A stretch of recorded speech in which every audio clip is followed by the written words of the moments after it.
आइए हम स्टार्ट करेंगे। जैसे यहाँ लिखा है, उद्धार पाते ही मकसद शुरू होता है ना। लिखा है उद्धार पाते ही मकसद शुरू होता है। हम सबका मकसद क्या हो जाता है, शुरू हो जाता है जब हम उद्धार पाते हैं ना। उद्धार पाके हमको बैठना नहीं है, लेकिन उद्धार पाने के बाद परमेश्वर का वचन कहता है कि हमें काम करना है ना। उसके लिए हमें इस्तेमाल होना है। तो यहाँ लिखा है उद्धार पाते ही हमारा मकसद क्या हो जाता है, शुरू हो जाता है। जैसे लिखा है मरकुस 16 की 17, आप अपने बाइबल में निकाल सकते हैं।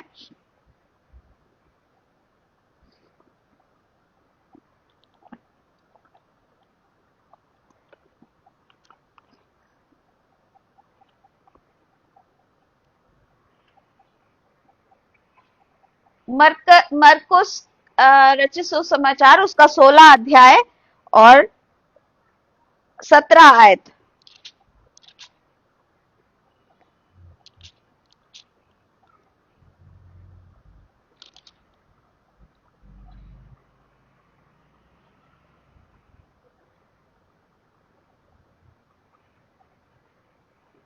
ओके, यहाँ लिखा है, अगर सबका निकल गया है तो मुझे थम कर दीजिए। ओके, तो यहाँ लिखा है, और विश्वास करने वालों में ये चिन्ह होंगे कि वे मेरे नाम से दुष्ट आत्माओं को निकालेंगे, नई भाषा बोलेंगे, सांपों को उठा लेंगे, और यदि वे नाशक वस्तु भी पी जाए तो भी उनकी कुछ हानि ना होगी। वे बीमारों पर हाथ रखेंगे और वे चंगे हो जाएंगे। ठीक है, तो ये बातें कब हुई थी, जब जब यीशु मसीह उठा लिए जाने से पहले और चेलों से जब बातचीत हो रही थी, तब उन्होंने ये सब बातें अपने जो 11 चेले थे उनको ये सारी बातें उनसे उन्होंने कही। तो विश्वास करने वालों में चिन्ह होंगे, वे मेरे नाम से दुष्ट आत्माओं को निकालेंगे। निकाल सकते हैं, ठीक है ना। लेकिन क्या है, हमको परमेश्वर के ऊपर विश्वास करते हुए और ये बात को ध्यान में रखना है कि परमेश्वर ने अपने लोगों को एक अधिकार दिया है। ये उन 11 लोगों को, परमेश्वर ने 11 लोगों से बातचीत की थी। लेकिन आज भी क्या करते हैं लोग, चिन्ह और चमत्कार को ही लेकर क्या करते हैं, आज मिनिस्ट्री करते हैं, है ना। उनकी मिनिस्ट्री क्या होती है, सिर्फ चिन्ह और चमत्कार वाली मिनिस्ट्री होती है। सुसमाचार का कहीं पर भी कोई नामो निशान नहीं होता है ना। लोग अगर जाते भी है वहां पर तो सिर्फ चिन्ह और चमत्कार के लिए। लेकिन परमेश्वर जब हम आगे देखेंगे तो परमेश्वर का वचन कहता है कि सुसमाचार के साथ साथ ये सारे काम क्या होते थे, चेलों के द्वारा होते थे। ठीक है, तो आइए हम आगे बढ़ेंगे। मरकुस 16:19 इस तरह से मरकुस 16 की 19।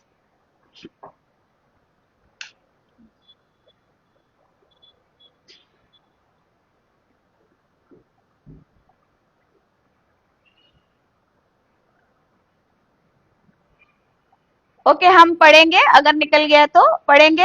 निदान प्रभु यीशु उनसे बातें करने के बाद स्वर्ग पर उठा लिया गया और परमेश्वर की दाहिनी ओर बैठ गया। देखिए, मैंने कहा ये 11 लोगों से यीशु मसीह क्या करे थे, बातचीत करे थे, और उसके बाद यीशु मसीह क्या हो गए, उठा लिए गए और परमेश्वर के दाहिनी ओर जा बैठे। क्यों? क्योंकि उन्होंने जो काम परमेश्वर ने यीशु मसीह को सौंपा था और इस जगत में जिस कार्य के लिए भेजा था, वो कार्य वो पूरा करके अपने पिता के दाहिनी ओर बैठ गए। अब हम इब्रानियों 7:25 अगर हम पढ़ते हैं तो उसमें लिखा है, इसलिए जो उसके द्वारा परमेश्वर के पास आते हैं वे उनका पूरा पूरा उद्धार कर सकता है, क्योंकि वे उनके लिए विनती करने को सर्वदा जीवित है। ये जो वाक्य हुआ था, ये इब्रानियों 7:25 अगर आप निकाल लीजिए और उसमें पढ़ें तो ये वाक्य कब हुआ था, ये सब उन्होंने बोला जीवित उठने के बाद और पिता के दाहिनी ओर बैठने के बाद। परमेश्वर का वचन कहता है कि वो हमारे लिए अब तक क्या करता है, प्रार्थना करता है ना, क्योंकि वे उनके लिए विनती करने को सर्वदा जीवित है। जो भी यीशु मसीह के पास आता है और क्या कहते हैं, उस पर विश्वास करता है, यीशु मसीह का वचन, प्रभु का वचन कहता है, बाइबल हमें बताती है कि वो सर्वदा उनके लिए क्या है, प्रार्थना करता है, विनती करता है। किससे? अपने पिता से। आमीन। जैसे लिखा है कि इसलिए जो उसके द्वारा परमेश्वर के पास आते हैं, किसके द्वारा? यीशु मसीह के द्वारा जो परमेश्वर के पास आते हैं, वे उनके लिए क्या करता है? विनती करता है। आमीन। आइए आगे बढ़ेंगे। मरकुस 16:20 हम देखेंगे, अभी 19 देखा था, अभी हम देखेंगे मरकुस रचित सुसमाचार उसका 16 अध्याय और उसकी 20 आयत इस तरह से कहती है, और उन्होंने निकलकर हर जगह प्रचार किया और प्रभु उनके साथ काम करता रहा और उन चिन्हों के द्वारा जो साथ साथ होते थे वचन को दृढ़ करता रहा। हमने यहाँ पर लास्ट टाइम हमने यहाँ पर खत्म किया था। देखिए, अगर आप अगर वचन में देखते हैं तो वहां लिखा है, और उन्होंने निकलकर हर जगह प्रचार किया। निकलकर, हाँ आवाज आ रही है ना? ओके, ठीक है। तो उन्होंने, वहां पर लिखा है कि उन्होंने निकलकर हर जगह प्रचार किया। जब परमेश्वर ने उनको अधिकार दिया और जब वो बाहर निकले सेवकाई के लिए, तो वहां कहीं नहीं लिखा कि उन्होंने चिन्ह और चमत्कार किया। पहले वचन में कहीं लिखा है कि उन्होंने चिन्ह और चमत्कार किए? नहीं लिखा। लिखा है हर जगह क्या करा? प्रचार किया। क्या प्रचार किया? सुसमाचार प्रचार किया। यीशु मसीह के बारे में लोगों को बताया। और जब वो ऐसा जब वो इस तरह से प्रचार करते थे तो वचन कहता है, और प्रभु उनके साथ काम करता रहा। जब हम यीशु मसीह का सुसमाचार लोगों को बताते हैं तो क्या है? प्रभु यीशु मसीह क्या करते हैं? साथ साथ काम भी करते हैं। ठीक है, जिस तरह से हमने पढ़ा कि वो सर्वदा हमारे लिए क्या करता है? विनती करता है। अपने पिता से वो सर्वदा हमारे लिए विनती करता है। जब हम उसका काम करते हैं तो वो हमारे साथ साथ काम करता है। और कहता है, और प्रभु उनके साथ काम करता रहा। क्या काम? और उन चिन्हों के द्वारा जो साथ साथ होते थे वचन को दृढ़ करता रहा। देखिए, सबसे पहले उन्होंने क्या करा? सुसमाचार को, लोगों को यीशु मसीह के बारे में सुसमाचार जो था वो यीशु मसीह को के बारे में सुसमाचार जो प्रचार उन्होंने किया, तो जब वो ऐसे करते थे तो प्रभु उनके साथ काम करता था और उनके साथ साथ वो क्या वहां पर क्या होता था? चिन्ह और चमत्कार भी होते थे। वचन के साथ साथ चिन्ह और चमत्कार भी होते थे। और लिखा है वचन को वो क्या करता? दृढ़ करता रहा, क्योंकि वचन खुद क्या है? परमेश्वर है। आमीन। क्योंकि परमेश्वर कहता है आदि में वचन था, वचन परमेश्वर के साथ था और वचन ही परमेश्वर था। ठीक है, तो वचन को क्या करता रहा? दृढ़ करता रहा। जो जो बातें वो बोलते थे उन वचनों को वो क्या करता था? यीशु मसीह क्या करते थे? दृढ़ करते रहे। प्रभु यीशु मसीह उस वचनों को दृढ़ करते रहे ताकि लोगों के जीवन में वो वचन क्या हो? काम करे। आमीन। आइए आगे बढ़ेंगे। स्लाइड में देख लीजिएगा, यहां लिखा है पतरस को यीशु का 3 बार पूछना।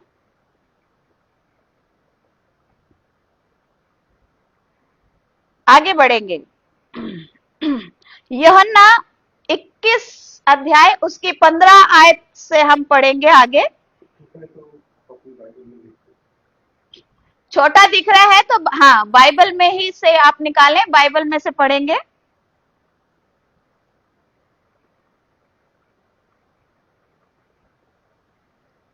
ओके, अगर निकल गया है तो हम पढ़ेंगे। आप सबका अगर बाइबल में खुल गया है तो थंब कर दीजिए मुझे। यूहन्ना रचित सुसमाचार उसका 21 अध्याय उसकी 15 आयत मैं पढ़ना चाहूंगी। और यहाँ इस तरह से लिखा है, भोजन करने के बाद यीशु ने समौन पतरस से कहा, हे समौन यूहन्ना के पुत्र, क्या तू इनसे बढ़कर मुझसे प्रेम रखता है? उसने उससे कहा, हाँ प्रभु, तू जानता है कि मैं तुझसे प्रीति रखता हूँ। उसने उससे कहा, मेरे मेमनों को चरा। उसने फिर दूसरी बार उससे कहा, हे समौन यूहन्ना के पुत्र, क्या तू मुझसे प्रेम रखता है? उसने उनसे कहा, हाँ प्रभु, तू जानता है कि मैं तुझसे प्रीति रखता हूं। उसने उससे कहा, मेरी भेड़ों की रखवाली कर। उसने तीसरी बार उससे कहा, हे समौन यूहन्ना के पुत्र, क्या तू मुझसे प्रीति रखता है? पतरस उदास हुआ कि उसने तीसरी बार ऐसा कहा कि क्या तू मुझसे प्रीति रखता है, और उससे कहा, हे प्रभु, तू तो सब कुछ जानता है, तू ये जानता है कि मैं तुझसे प्रीति रखता हूं। यीशु ने उससे कहा, मेरी भेड़ों को चरा। आप स्लाइड देख रहे हैं। पतरस ही क्यों? पतरस को ही क्यों बोला? यीशु मसीह ने पतरस को ही क्यों बोला? देखिए वहां पर आपको दिखाई दे रहा है, पतरस ही क्यों, क्वेश्चन मार्क है। आगे बढ़ेंगे। स्लाइड में लिखा है कि पतरस बोलने में क्या था? तगड़ा था। यानी कि वो बातों को अच्छी तरह से रख सकता था, बातों को अच्छी तरह से समझा सकता था। यीशु मसीह की बातों को वो अच्छी तरह से समझा सकता था। इसलिए यीशु मसीह ने कहा कि मेरी भेड़ों को क्या कर? चरा। 3 बार परमेश्वर ने उससे पूछा। आइए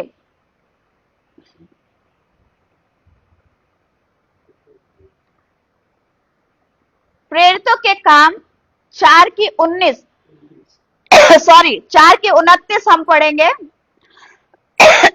बंद कर दिया। यस। पतरस ने ऐसी की थी प्रार्थना। आइए पढ़ेंगे प्रेरितों के काम 4 का 29।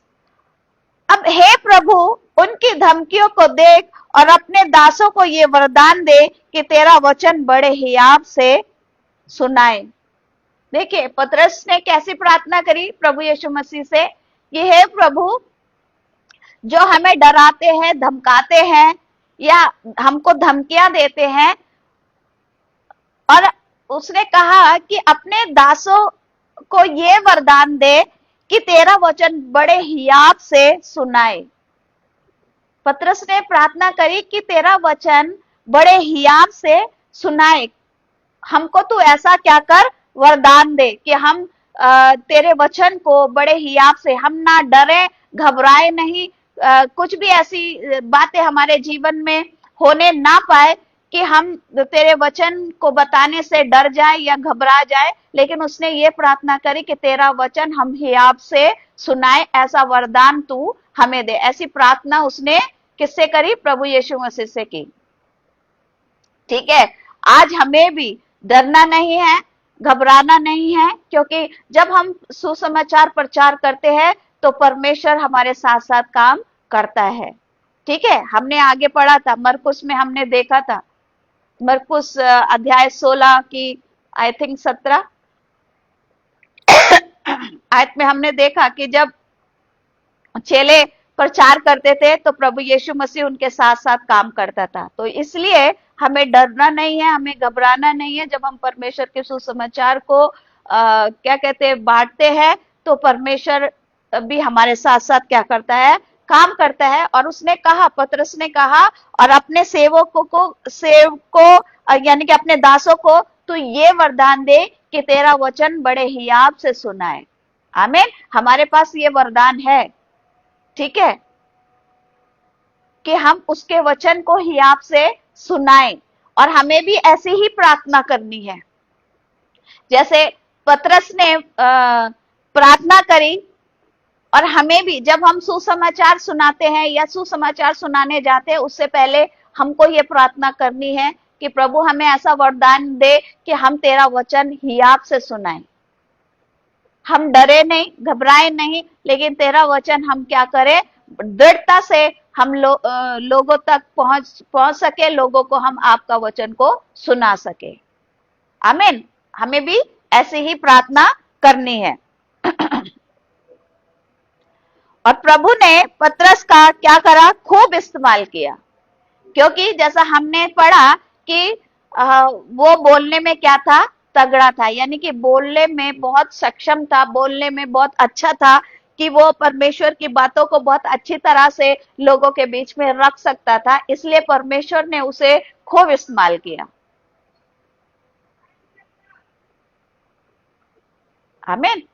तो ऐसा नहीं कि पतरस को ही इस्तेमाल कर सकता है, हमें भी इस्तेमाल कर सकता है, ठीक है। लेकिन हमें क्या करना है, प्रार्थना करना है, प्रार्थना के साथ हमें क्या करना है, परमेश्वर के काम को करना है। पहले हमें प्रार्थना करने की, परमेश्वर आप हमें ऐसा वरदान दे कि हम आपका वचन ही आपके साथ सुना सके, बिना डर खौफ के हम आपका वचन सुना सके। ये कब हमारा काम है, जब हम उद्धार पा लेते हैं। हमारा मकसद उद्धार पाने के बाद क्या हो जाता है, शुरू हो जाता है, ठीक है। उद्धार पाके हमें घर में नहीं बैठना है, या हमें चुपचाप नहीं बैठना है। ऐसा ऐसा मैं कहना चाहूंगी कि हमें चुपचाप नहीं बैठना है, परमेश्वर के काम को हमें करना है, चाहे आप लोगों के बीच में जाए या फिर ऑनलाइन, है ना। हमारे पास सोशल मीडिया बहुत अच्छा प्लेटफॉर्म है, इससे भी हम, इस पे भी आकर हम परमेश्वर के काम को कर सकते हैं, परमेश्वर के वचन को सुना सकते हैं।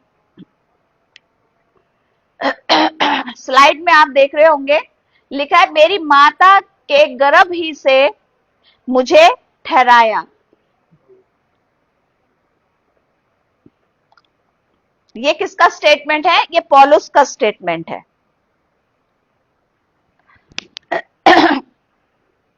गलातियों 1 अध्याय उसकी 15 आयत निकालेंगे।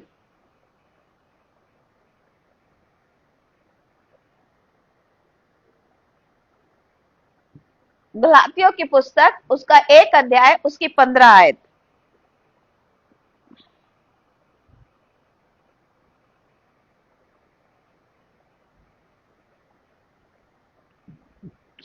ओके, अगर निकल गया है तो हम आगे बढ़ेंगे। लिखा है परंतु परमेश्वर की जिसने मेरी माता के गर्भ ही से मुझे ठहराया और अपने अनुग्रह से बुला लिया, जब इच्छा हुई कि मुझ में अपने पुत्र को प्रकट करे कि मैं अन्य जातियों में उसका सुसमाचार सुनाऊं, तो न मैंने मांस और लहू से सलाह ली। पौलुस कहता है जिसने मेरी माता के गर्भ से ही मुझे ठहराया। अगर आज हम उद्धार पाए हुए हैं, अगर आज हमने उद्धार पा लिया है, साल्वेशन को हमने प्राप्त कर लिया, या साल्वेशन हमारे पास है, तो हमें भी हम ये जो वचन है ये हमारे जीवन में भी लागू होता है, सिर्फ पौलुस को ही नहीं, है ना। अगर आज हम प्रभु यीशु में पाए जाते हैं, प्रभु यीशु मसीह को हम अपने जीवन में क्या करते हैं, महिमा देते हैं, उसके नाम को हम ऊंचा उठाते हैं, तो ये आयत हमारे लिए भी होती है कि जिसने हम अपनी, मेरी माता के गर्भ से मुझे चुन लिया, यानी कि मेरे को और आपको जिस तरह से पौलुस को चुना, वैसे ही आज हमें भी उसने माँ के गर्भ से चुन लिया है, ठहरा दिया है। ओके, तो वो कहता है और अपने अनुग्रह से बुला लिया। एक तो वो कह रहा है कि माँ के गर्भ में से ही उसने हमें चुन लिया है, दूसरा वो कहता है कि अपने अनुग्रह में उसने हमें बुलाया है। यह हमारी काबिलियत नहीं थी भैया, यह हमारी काबिलियत नहीं थी, हम उसके अनुग्रह के द्वारा बुला लिए गए हैं। किसके पास, प्रभु यीशु मसीह के पास, परमेश्वर के पास, है ना। और कहता है जब इच्छा हुई कि मुझ में अपने पुत्र को प्रकट करे कि मैं अन्य जातियों में उसका सुसमाचार सुनाऊं, तो ना मैंने मांस और लहू से सलाह ली। मांस और लहू, इसका मतलब किसी मनुष्य से उसने सलाह नहीं ली। आज हमें भी किसी से पूछने की जरूरत नहीं है कि हम सेवा करें कि नहीं करें, कि हम परमेश्वर प्रभु यीशु मसीह का सुसमाचार सुनाए कि नहीं सुनाए। हमें किसी से भी सलाह, मतलब किसी से भी पूछने की जरूरत नहीं है, ये खुद प्रभु ने हमें अधिकार दिया है। क्योंकि मत्ती रचित सुसमाचार जब हम पढ़ते हैं, उसका 28 अध्याय और उसकी 19 पता नहीं 20 आयत में वो कहता है जो शिक्षा मैंने तुम्हें दी है वो शिक्षा दूसरों को भी मानना सिखाओ, जो आज्ञा मैंने तुम्हें दी है उन आज्ञाओं को मानना सिखाओ। आमीन। तो इसलिए हमें किसी से पूछने की जरूरत नहीं है, ये ऑलरेडी हमारे पास अधिकार है, क्योंकि उसने हमें अपनी माँ के गर्भ से ही चुन लिया है और अपने अनुग्रह में उसने बुलाया है। तो हमें किसी से भी पूछने की जरूरत नहीं, ये अधिकार हमारे पास है कि अगर हम उद्धार पाए हैं तो हम परमेश्वर का काम करें, हम परमेश्वर के सुसमाचार को सुना सकते हैं। आमीन। ओके, आगे बढ़ेंगे।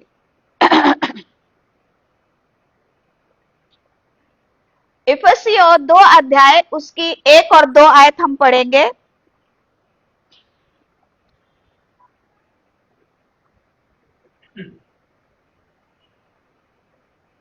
इफिसियों की पुस्तक उसका 2 अध्याय उसकी 1 और 2 आयत हम पढ़ेंगे।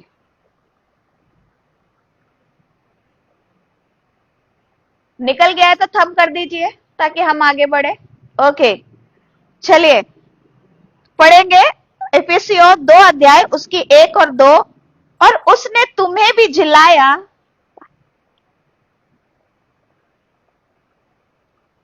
ओके, उस लिखा है, और उसने तुम्हें भी जिलाया जो अपने अपराधों और पापों के कारण मरे हुए थे, जिनमें तुम पहले इस संसार की रीति पर और आकाश के अधिकार के हाकिम अर्थात उस आत्मा के अनुसार चलते थे जो अब भी आज्ञा न मानने वालों में कार्य करता है।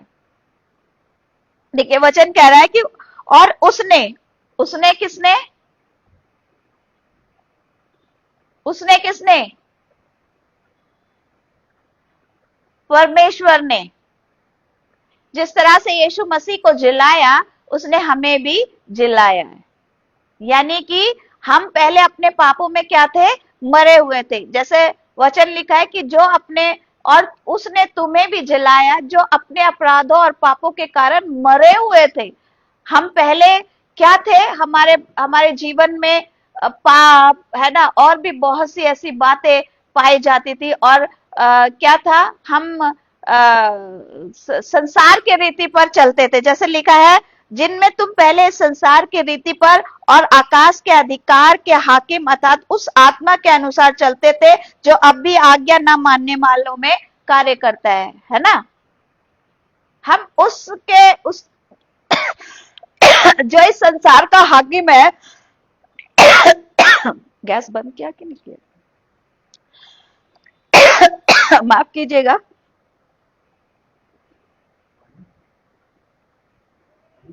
हाँ पानी लाओ। वो कह रहे हैं, देखिए हम जानते हैं कि संसार का हाकिम कौन है ना।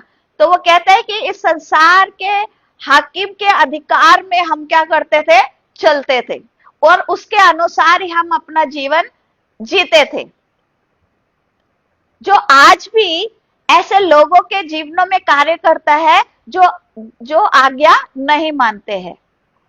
आमीन। लेकिन हम क्या है, हम परमेश्वर ने हमें क्या करा है, झिलाया है। यानी कि उन सारी बातों में से हमें निकाला है जिनमें हम मरे हुए थे, जो जिसके कारण हम क्या कर सकते थे, हम संसारिक शारीरिक और आत्मिक रीति से दोनों की मृत्यु हमारे ऊपर आती थी। ठीक है, लेकिन उसने हमें क्या करा है, उस आत्मिक मृत्यु से हमें बचाया है। वो कहता है और उसने तुम्हें भी जिलाया। जिस तरह से यीशु मसीह को मुर्दों में से जीवित किया, हम भी अपने हमारे पापों में मरे हुए थे, उसमें से उसने हमें निकाल कर क्या करा है, आत्मिक रीति से जिलाया है। यानी कि हमें भी उन सारी बातों में से उसने निकाला है। आमीन। हम एग्री करते हैं इस बात को। ओके, है ना। तो कहते हैं इसलिए इसलिए क्या चाहिए हमें, हमें परमेश्वर का, अगर हम जिलाए गए हैं तो हमें परमेश्वर के कामों को करना है। ठीक है, तो आगे आगे बढ़ेंगे। लूका 4 अध्याय उसकी 43 आयत हम पढ़ेंगे।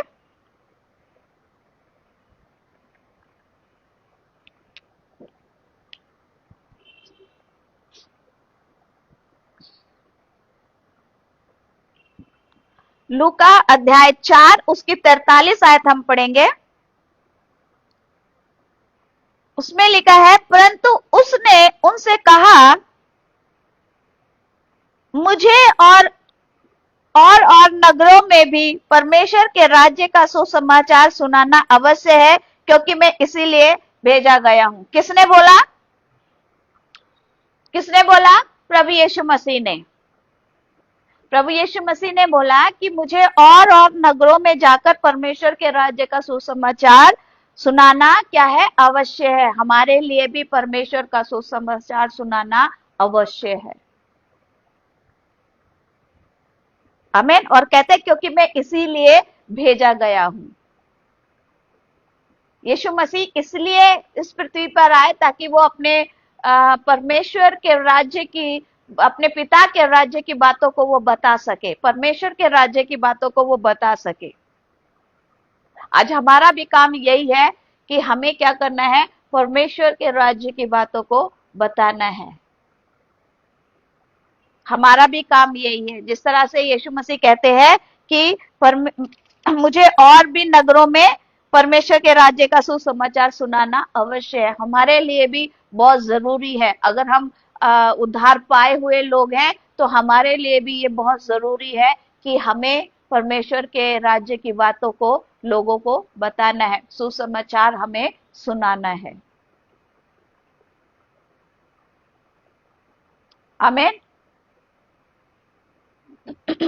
ओके, आगे बढ़ेंगे।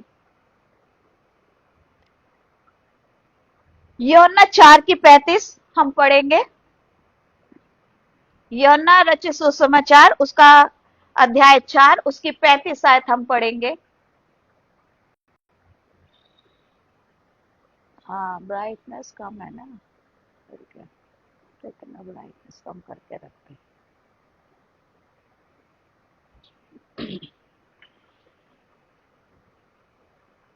स्लाइड दिख रहा है अच्छी तरह से? ओके। यूहन्ना 4:35 वचन इस तरह से कहता है, क्या तुम नहीं कहते कि कटनी होने में अभी भी 4 महीने पड़े हैं? देखो, मैं तुमसे कहता हूं, अपनी आंखें उठाकर खेतों पर दृष्टि डालो कि वे कटनी के लिए पक चुके हैं। देखिए, वो गेहूं की बालें देखे, वो हरी नहीं है, वो पीली हो गई है।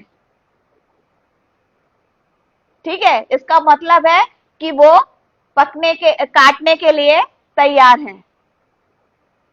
आमीन। इसीलिए यही ये वचन हमें समझाता है कि क्या है, लोग तैयार हैं।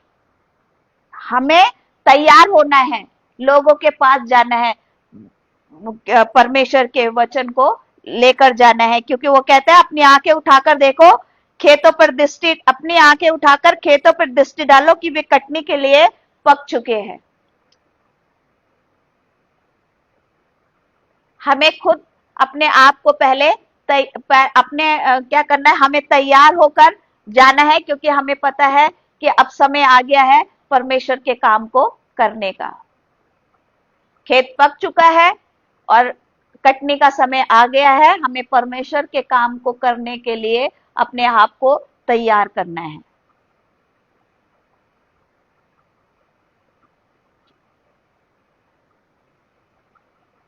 आगे बढ़ेंगे।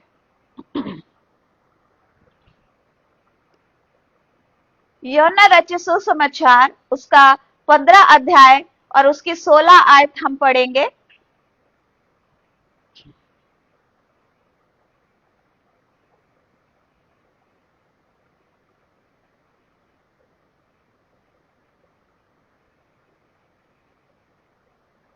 यूहन्ना रचित सुसमाचार उसका 15 अध्याय और उसकी 16 आयत, 16 वचन हम पढ़ेंगे।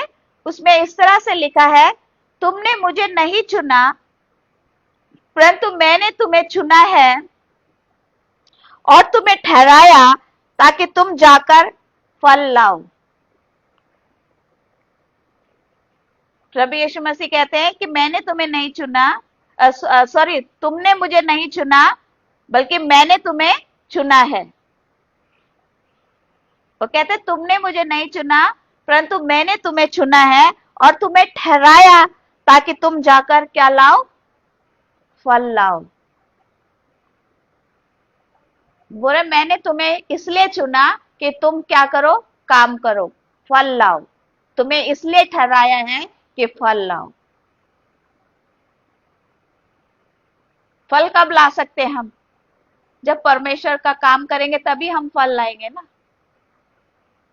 तो इसलिए वो कह रहा है कि मैंने तुम्हें ठहराया है कि तुम जाकर क्या लाओ, फल लाओ, क्योंकि मैंने तुम्हें इसीलिए ही चुना है कि तुम क्या लाओ, फल लाओ।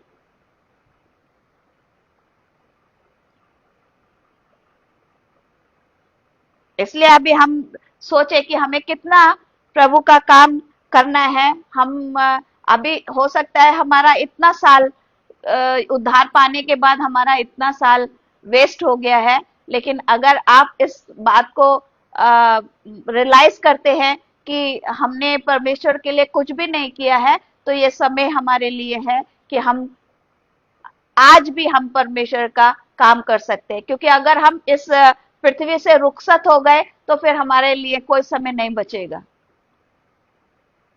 अगर हम मर गए तो फिर हमारे लिए कोई समय हमारे पास नहीं है कि हम परमेश्वर का काम कर सके। तो ये समय हमारे लिए है, ये समय परमेश्वर ने हमें दिया है कि हम परमेश्वर का काम करें और फल लाएं। आमीन।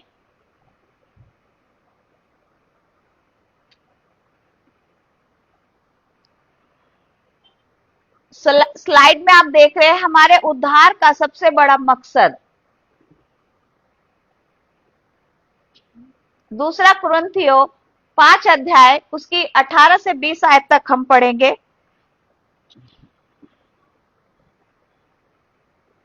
क्या है? मेल मिलाप की सेवा।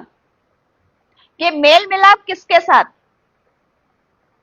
संसार के साथ, लोगों के साथ, हमारा एक दूसरे के लोगों के साथ मेल मिलाप की सेवा, या संसार के साथ हमारी मेल मिलाप की सेवा? कौन सी सेवा है ये?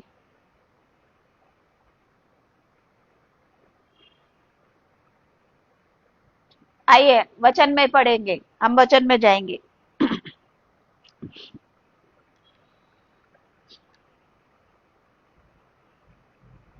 दूसरा कुरिन्थियों 5 अध्याय उसकी 18 आयत में इस तरह से लिखा है, और सब बातें परमेश्वर की ओर से है, जिसने मसीह के द्वारा अपने साथ हमारा मेल मिलाप कर लिया और मेल मिलाप की सेवा हमें सौंप दी है। किसके साथ मेल मिलाप? परमेश्वर के साथ, यीशु मसीह के द्वारा। यीशु मसीह के द्वारा परमेश्वर के साथ, क्योंकि यीशु मसीह आए इस जगत में इसलिए थे, जो हमारा जो रिश्ता या हमारा जो परमेश्वर के साथ जो संबंध था वो टूट चुका था। क्यों? पापों के द्वारा जो हमारा रिश्ता था वो परमेश्वर के साथ टूट चुका था। यीशु मसीह इसलिए जगत में आए कि हमारा मेल मिलाप फिर से परमेश्वर के साथ हो जाए। ओके, तो आज हमारा काम है, जब यीशु मसीह ने हमें परमेश्वर हमारा और परमेश्वर का मेल कराया है, तो आज हमारा काम यही है कि हम भी क्या करें? दूसरों का मेल परमेश्वर से कराएं। आमीन।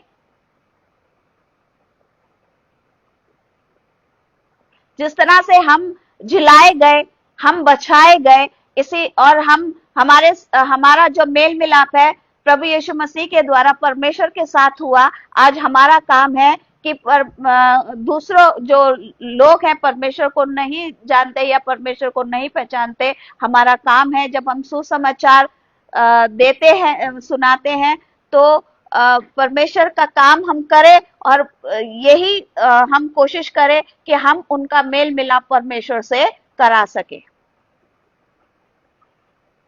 आमीन। आइए 19 आयत हम पढ़ेंगे।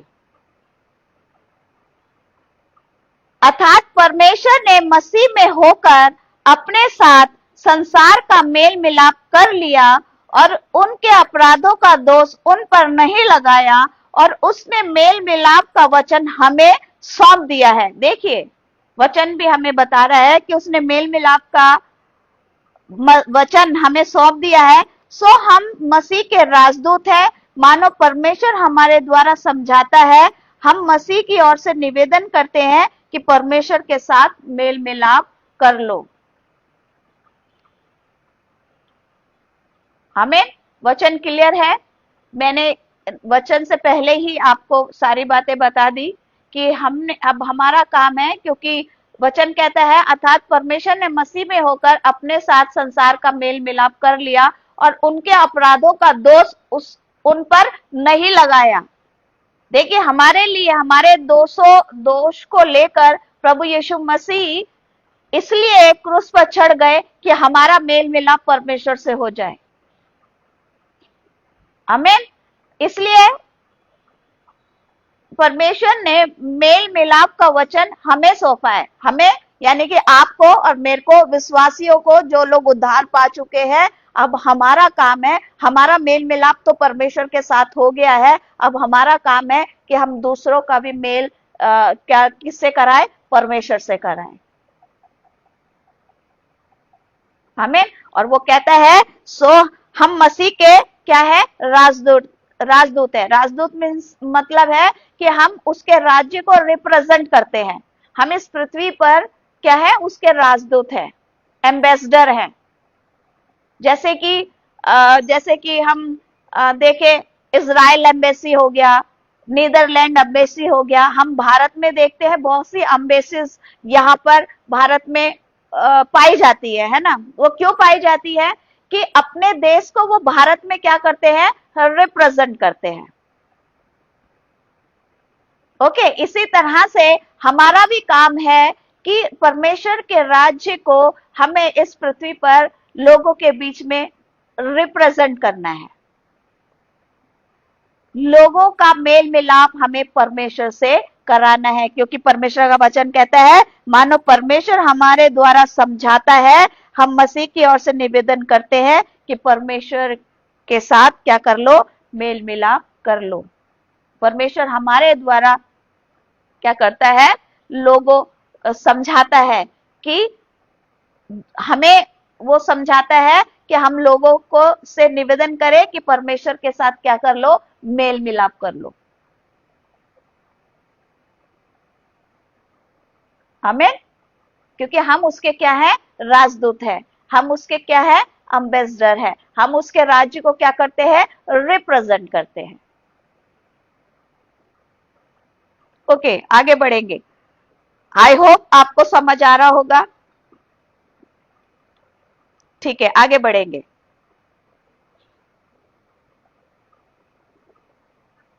टाइम क्या हुआ? ओके, हो गया।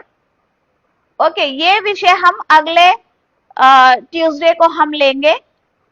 क्या हम अपना उद्धार खो सकते हैं?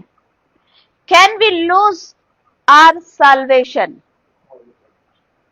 Our salvation. Our salvation. Yes.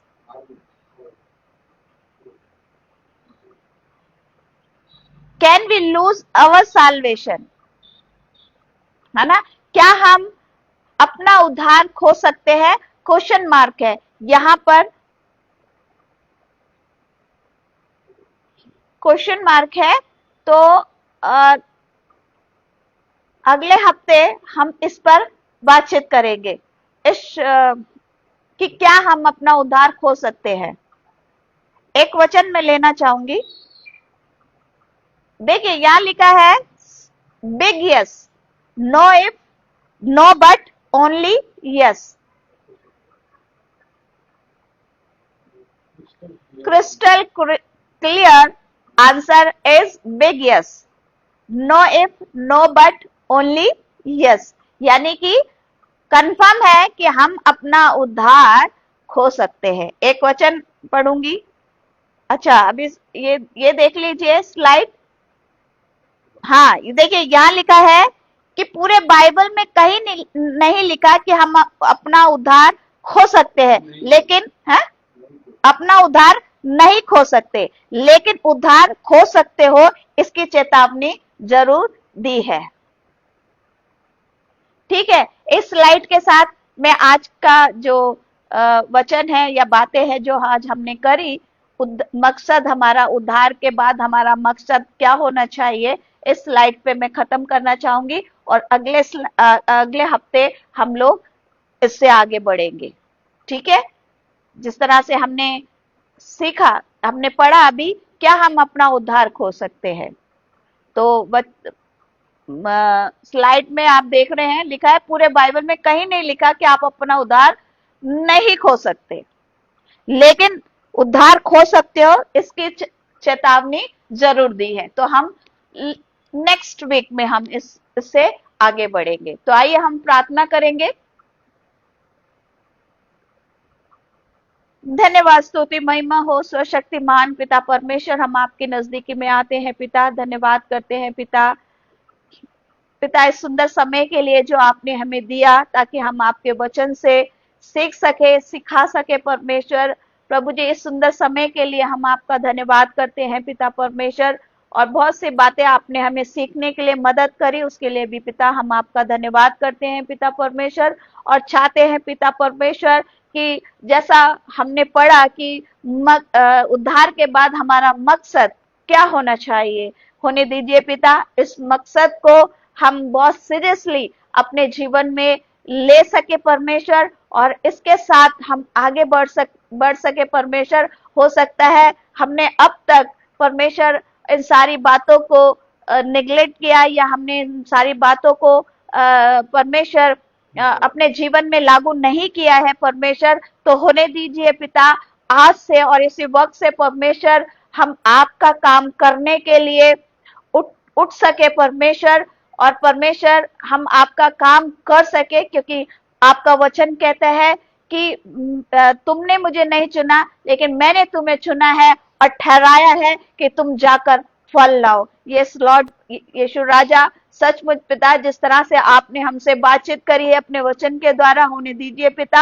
आपके वचन के द्वारा इसी तरह से हम कार्य कर सके, और बहुत सफल हम आपके राज्य में, प्रभु जी, आपके राज्य के लिए हम कार्य कर सके और बहुत सफल हम लाने वाले हो सके। प्रभु जी, ऐसे हम आपसे प्रार्थना करते हैं पिता। आज परमेश्वर, जब हम रात को सोते हैं प्रभु जी, हमारी आत्मा में एक बेचैनी दे परमेश्वर, ताकि परमेश्वर हम आपके लिए खड़े हो सके, एक स्टैंड हम ले सके परमेश्वर। और प्रभु जी, आज आप हमसे बोले और बातचीत करें। आपने हमसे अभी बातचीत करी है अपने वचन के द्वारा परमेश्वर, होने दीजिए पिता परमेश्वर, इन वचनों को हम सीरियसली अपने जीवन में लागू करें और आपके लिए हम काम करने वाले हो सके परमेश्वर। ऐसे हम आपसे प्रार्थना करते हैं प्रभु जी, दया करे, कृपा करे, और ऐसा अनुग्रह आप हम पर करे परमेश्वर, ऐसा वरदान आप हमें दीजिए पिता, जिस तरह से पतरस ने प्रार्थना करी परमेश्वर कि ऐसा वरदान तू हमें दे, ताकि हम तेरे वचन को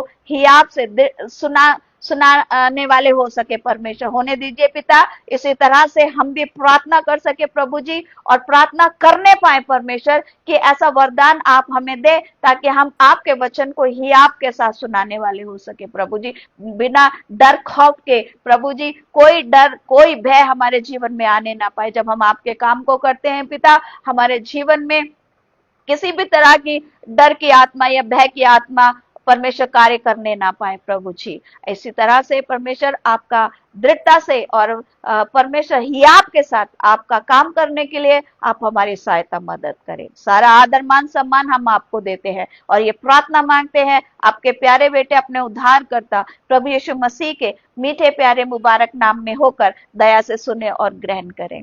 आमीन आमीन। सबको जय मसीह की।